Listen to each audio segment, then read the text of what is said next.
Всем привет, К750.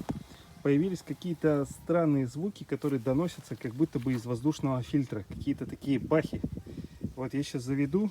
Кто специалист, послушайте, скажите, серьезно там что-то с двигателем или это просто мои ощущения такие. Это нормальная его работа. Вот сейчас практически не слышно. А если добавить газу,